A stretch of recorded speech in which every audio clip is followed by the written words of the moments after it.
All right, so I have not been uploading very often recently. I've had a lot going on, and YouTube just wasn't made a priority in that time. Holy shit, this is bright. Just busy with work, kids being home a lot, kids being sick, stuff. And also just not wanting to read as much. I started gaming a little bit more, and I watched a couple seasons of some shows. So let's talk about my month of February, which if you looked at my TBR, I made way too many promises to myself as far as how many books I was going to read. Didn't realize how long A Dance of Dragons was because I forgot. And I forgot how short February is. So let's talk about what I did read and what happened in February. So let's start off with A Dance with Dragons, which if you are caught up on this series and or our read along that we just completed the bulk of, we have a couple more books in this world to read, but this is book 5 of the main series of A Song of Ice and Fire. And Jimmy and Leanna and I just spoke for 3.5 hours on my channel in a live stream, full spoilers, full series spoilers, all that good stuff. So if you are a fan of A Song of Ice and Fire, definitely check that out. It's a lot of fun. We talk about all sorts of stuff and pour over details in these books. Next up, we are doing A Knight of the Seven Kingdoms, which is the Dunk and Egg short stories. And I've never actually read that, so I'm pretty excited about that. And that live is going to be on Jimmy's channel. And then we're going to finally wrap this whole thing up with Fire and Blood, which I also have not read. I don't believe Leanna has read either of those either. I think Jimmy has, but we're going to do that live on her channel. So still more Song of Ice and Fire content coming your way. I'm not sure about A World of Ice and Fire yet. We'll see. But Dance of Dragons is fantastic. I mean, if you want my full spoiler thoughts about the book, check out the live stream. It's a great time. But if we never get another proper main story book, that's fine. I love the series for what it is, especially on a reread of Feast for Crows and Dance are better than they probably even were the first time around. I know a lot of people are pretty hard on Feast and a little bit higher on Dance, but understandably, we don't have a lot of payoff yet. Hoping to get that in Winds of Winter, if not Dream of Spring. Just if you consider a Game of Thrones and Clash built up to what was a Storm of Swords, and then there was kind of like a natural breaking point before Feast and Dance. The issue is Feast and Dance feel like new content, but also a split book because they sort of give you POVs in Dance that were happening at the time of Feast, but they couldn't fit it all into Feast. So I say they, like George is like a corporation. George couldn't fit it all into Feast, so something shifted to Dance. So it feels like, understandably, certain things don't move forward as fast as they should, which is why a lot of people dislike Feast, but I still love it. But Dance with Dragons is fantastic. I love where all these story arcs are going. Tons of cliffhangers, tons of stuff at the end of this book that are just gigantic ramifications on the entire world and series.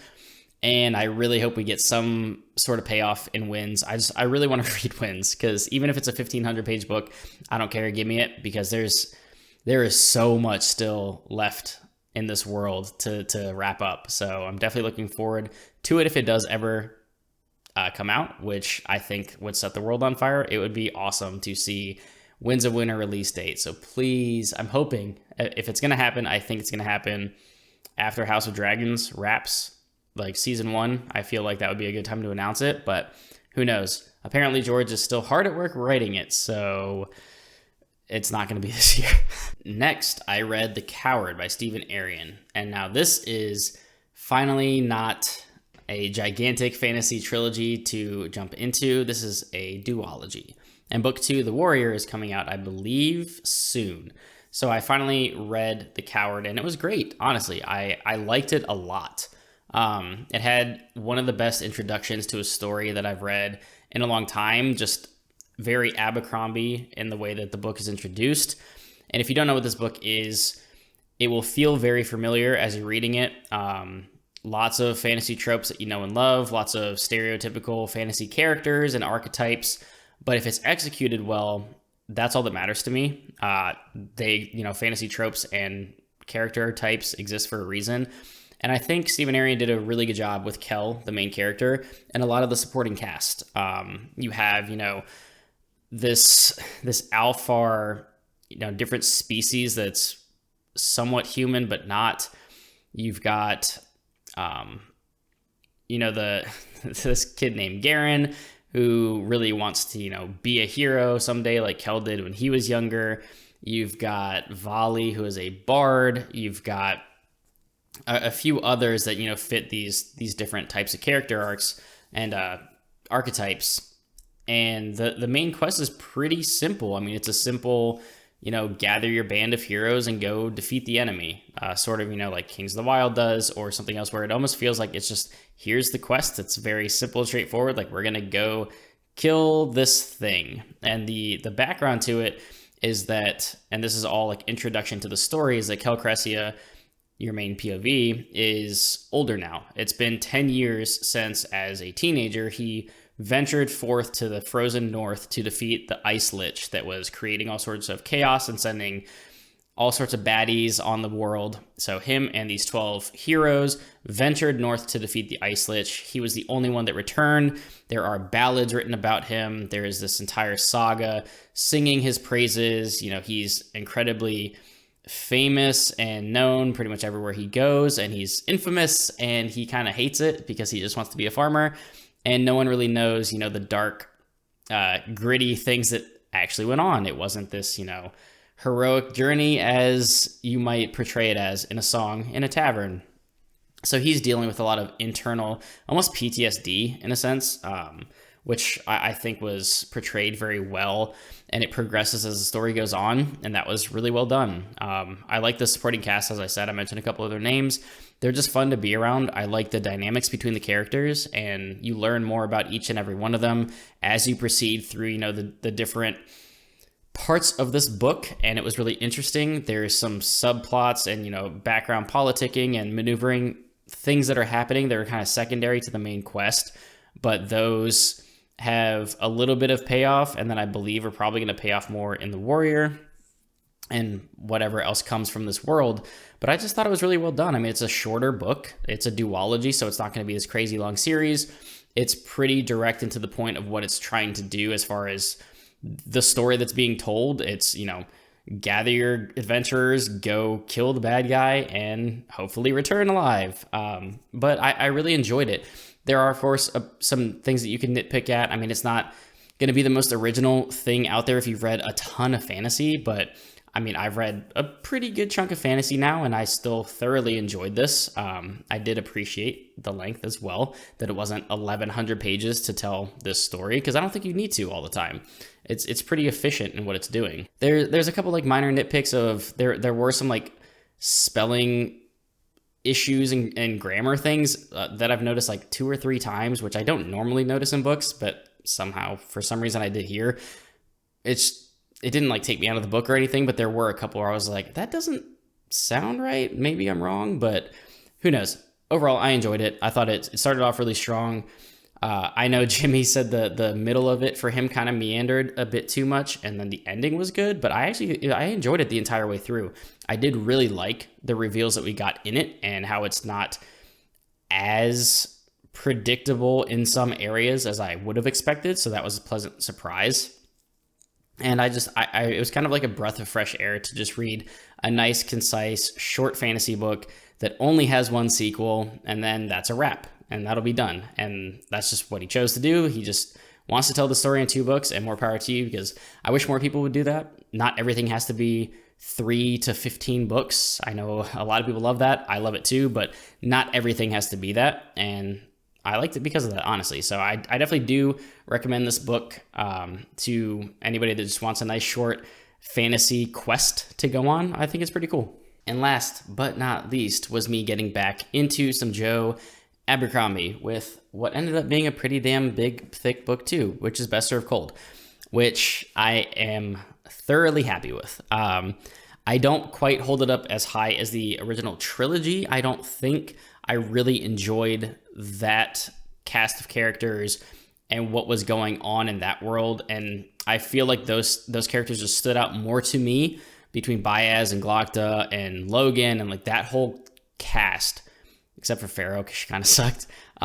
They were just more interesting, Giselle especially. They were more interesting than most of the characters here, but we do get some returning characters from that trilogy that played smaller parts. You also get a lot more of their stories, and you dig in to just the sort of underbelly of this world and all these, whether they be assassins or mercenaries, royalty paying people to kill other people.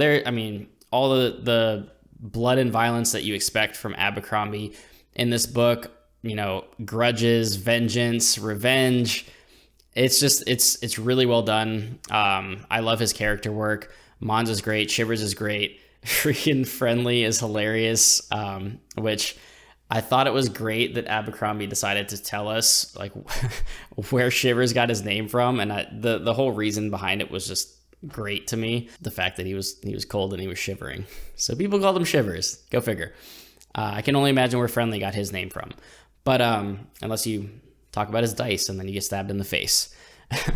But this was a good one. I don't know what sort of ramifications or anything it has on the overall story, and I'm going to continue with First Law here soon and read through the Heroes and Red Country, I believe, are the other two, and then I know I have Sharp Ends. I'll probably just get through all those before I get to the Age of Madness stuff. But I love First Law. It's really well done. No, it's not like a big epic quest or anything that you're going on with like a Stormlight Archive or Wheel of Time. The fate of humanity in the world are certainly not at stake in this book, but the characters are the focus, and that really drives the narrative. And if you enjoy his writing style, which I do, I love the grit and it's not even nihilistic, really. It's just like, it's I guess grimdark done really well, where it's not just gratuitous violence. It's just a lot of less than great people sort of dealing with each other, and it's great.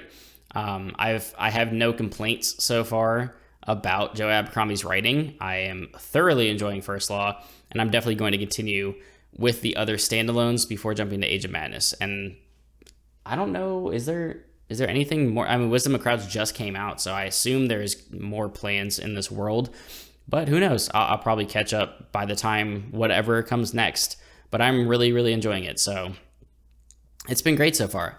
There were a couple of books that I had planned on reading that I did not quite get to, because again, this MF right here took forever to get through. It's 1,100 pages. Like, it's long, dude.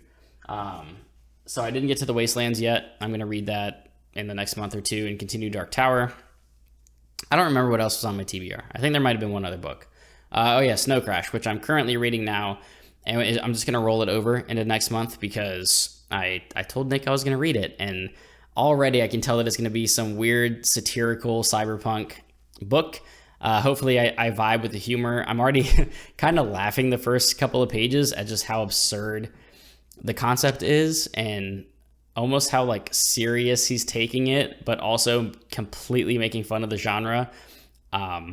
It's going to be absurd and ridiculous, and as long as I vibe with the humor, it's going to be a good ride. There's so many metaphors already that I actually have just been highlighting them, because it's just totally obnoxious and absurd.